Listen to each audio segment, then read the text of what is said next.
এতক্ষণ আমরা শরীর মূর্ছনায় হারিয়ে গিয়েছিলাম, এখন আমরা একটু আবৃত্তির ভুবনে একটু হারিয়ে যাই।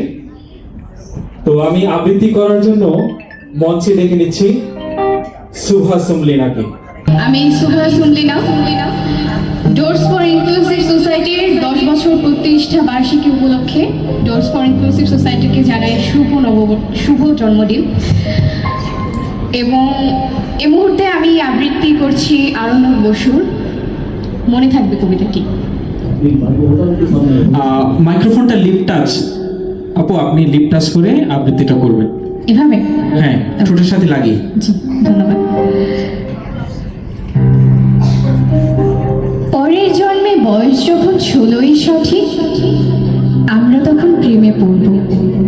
মনে থাকবে বুকের মধ্যে মস্ত বড় ছাদ থাকবে, শীতল পাটি বিছিয়ে দেব, সন্ধে হলে বসবো দুজন, একটা দুটো খসবে তারা, হঠাৎ তোমার চোখের পাতায় তারার চোখে জল গড়াবে, কান্ত কবির গান গাইবে, তখন আমি চুপটি করে দু চোখ ধরে থাকবো যে।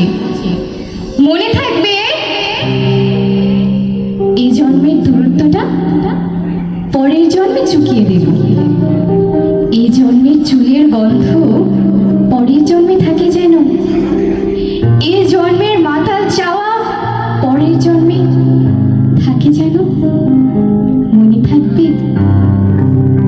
আমি হব উড়নচণ্ডী এবং খানিক খুশকো খুশকো, এ জন্মের পরিপাট্য সবার আগে গুছিয়ে দেব, তুমি কাঁদলে গভীর সুখে এক নিমিষে সবটুকু জল শুষে নেব। মনে থাকবে পরের জন্মে কবি হব, তোমায় নিয়ে হাজার খানিক গান বাঁধব, তোমার অমন ওষ্ঠ নিয়ে নাকছাবি আর নুপুর নিয়ে গান বানিয়ে মেলায় মেলায় বাউল হয়ে ঘুরে বেড়াবো। মনে থাকবে আর যা কিছু হই বা না হই, পরের জন্মে তিতাস হব, দোলমঞ্চের আবির হব, শিউলি তলার দুব্য হব, শরৎকালের আকাশ দেখার অনন্ত নীল সকাল হব।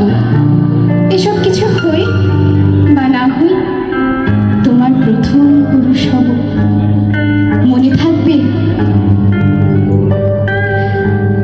আমার অনেক কথা ছিল, এ জন্মে তা যায় না বলা, বুকে অনেক শব্দ ছিল, সাজিয়ে গুছিয়ে তবুও ঠিক কাব্য করে বলা গেল না। এ জন্ম তো কেটেই গেল অসম্ভবের অসম্ভতে, পরের জন্মে মানুষ হব, তোমার ভালোবাসা পেলে মানুষ হবই। মিলিয়ে নিও পরের জন্মে তোমায় নিয়ে বলতে ভীষণ লজ্জা হচ্ছে, ভীষণ ভীষণ লজ্জা করছে। পরের জন্মে তোমায় নিয়ে মনে থাকবে। ধন্যবাদ সবাইকে। অসংখ্য ধন্যবাদ।